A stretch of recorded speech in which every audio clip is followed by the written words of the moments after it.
My name is Kneyse, and this is my Course 5 final project. When I first started this coattail journey, I was in China teaching grade 4 at Sheko International School. Since then, I moved, and now I'm teaching grade 6 math and science at Rifaview's International School in the Kingdom of Bahrain. While in China, one of my teaching partners had already completed coattail, and the other was in her final stretch. But both highly recommended me taking the course, so I decided to take the plunge. And a plunge is exactly what it was for me. For those of you familiar with the Compass Points personality test, I consider myself a Westie part Eastie. I like seeing the whole picture, but at the same time, knowing all the details too. I believe that having to know all the steps and parts to create the whole is what really prevents me from taking risks. But since I encourage my students to be risk takers, I decided I needed to lead by example and take one myself. So, enough about me, and let's get on with the project. When thinking of what I could do this year, I kind of panicked.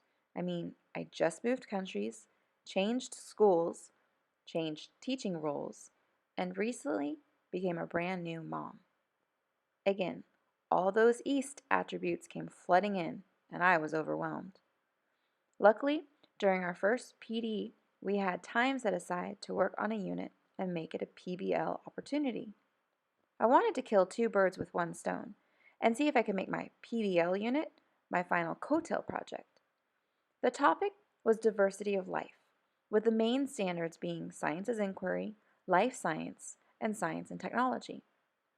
The unit was teaching students about the different structures and functions of cells while learning the purpose and the proper way to use a microscope.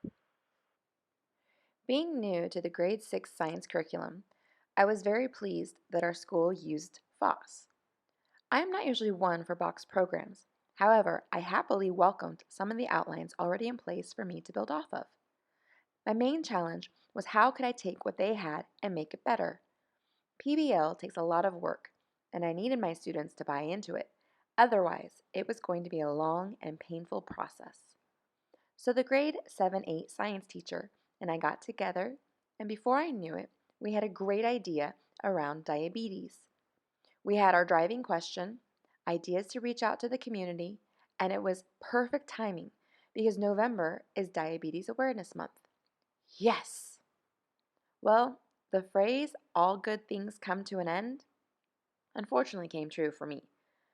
As I continued down this path, trying to set this up, roadblock after roadblock after roadblock came in my way. With other obligations between school and home creeping in, I became even more overwhelmed. I finally decided it was either lose my mind or change my project. I decided to change my project. By this time, I had already started the science unit and was following the outline. The students were really engaged and loving all the hands-on investigations and discoveries. Each day, they would come to class asking if they would be doing another experiment.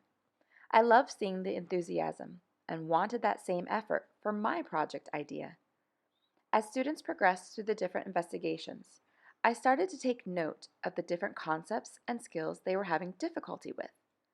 After compiling a list, I decided students would make how-to videos to revisit those concepts and skills and then share their understanding. They needed an authentic audience, so I talked with some teachers in the school and they said they could benefit from those topics for their students too.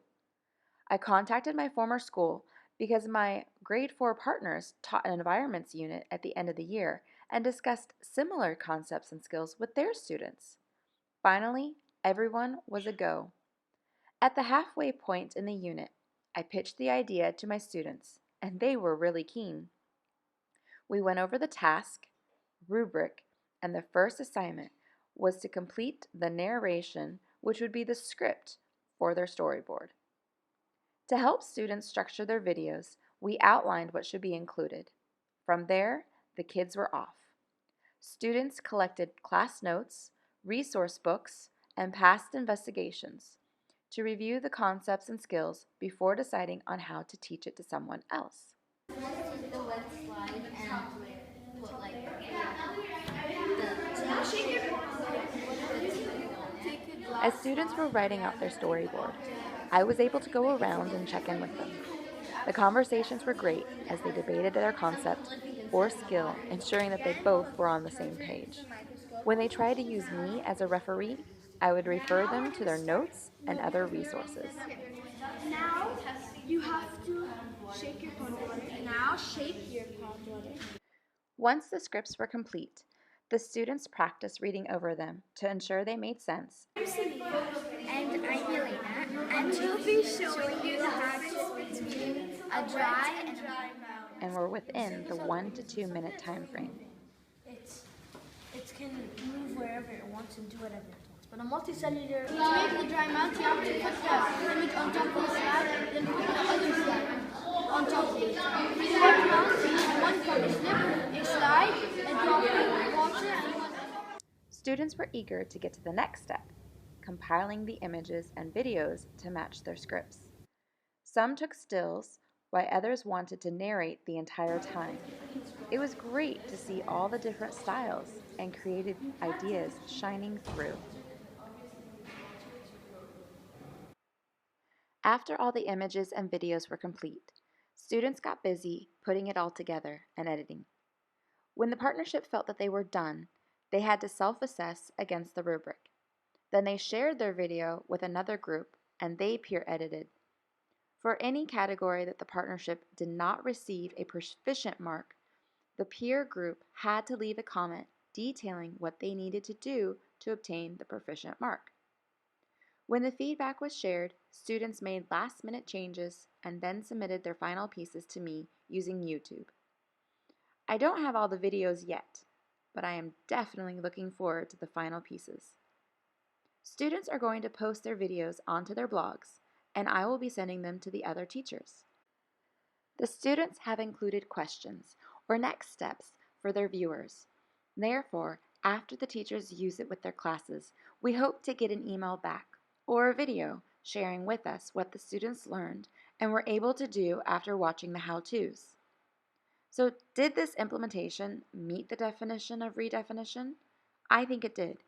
It did because the students took a concept or skill that they learned and were able to internalize it and create a way to share it with someone else.